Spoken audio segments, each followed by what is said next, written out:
নাহমাদুহু ওয়া নুসাল্লি আলা রাসূলিহিল কারীম আম্মা বাদ। আজকে আলোচনা করব বৃষ্টির সময় রাসূলুল্লাহ সাল্লাল্লাহু আলাইহি ওয়াসাল্লামের আমল কেমন ছিল।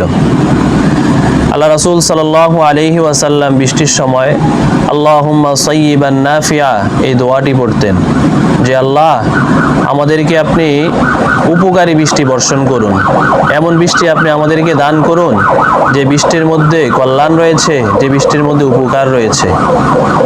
আবার যখন বৃষ্টি হতেই থাকতো তখন আল্লাহ রাসূল সাল্লাল্লাহু আলাইহি ওয়াসাল্লাম আল্লাহুম্মা হাওয়া আলাইনা ওয়ালা আলাইনা, যে আল্লাহ আলহামদুলিল্লাহ আমাদের এখানে বৃষ্টি পর্যাপ্ত হয়েছে, আমাদের আশপাশে আপনি বৃষ্টি বর্ষণ করুন।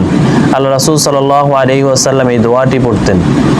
আবার কখনো বৃষ্টির সময় আল্লাহ রাসূল সাল্লাল্লাহু আলাইহি ওয়াসাল্লাম ভয় পেয়ে যেতেন, কারণ আল্লাহ সুবহানাহু ওয়া তাআলা পূর্ববর্তী অনেক উম্মতকে ঝড় তুফান বৃষ্টি এর মাধ্যমে শাস্তি দিয়ে আল্লাহ তাআলা ধ্বংস করে দিয়েছেন। আবার বৃষ্টির সময় আল্লাহ রাসূল সাল্লাল্লাহু আলাইহি ওয়াসাল্লামের অন্যতম একটি সুন্নত হলো আল্লাহ রাসূল বৃষ্টির পানি তার হাত দিয়ে গায়ে মাখতেন। সাহাবায়ে কেরাম জিজ্ঞাসা করলেন যে ইয়া রাসূলুল্লাহ, আপনি কেন বৃষ্টির পানি গায়ে মাখতেছেন? তখন আল্লাহ রাসূল সাল্লাল্লাহু আলাইহি ওয়াসাল্লাম বললেন যে বৃষ্টির পানির মধ্যে আল্লাহ তাআলা বরকত নিহিত রেখেছেন। তো এই জন্য আমরা যখন বৃষ্টি হবে তখন আল্লাহ রাসূল সাল্লাল্লাহু আলাইহি ওয়াসাল্লাম যে আমলগুলো করতেন সে আমলগুলো করার চেষ্টা করব।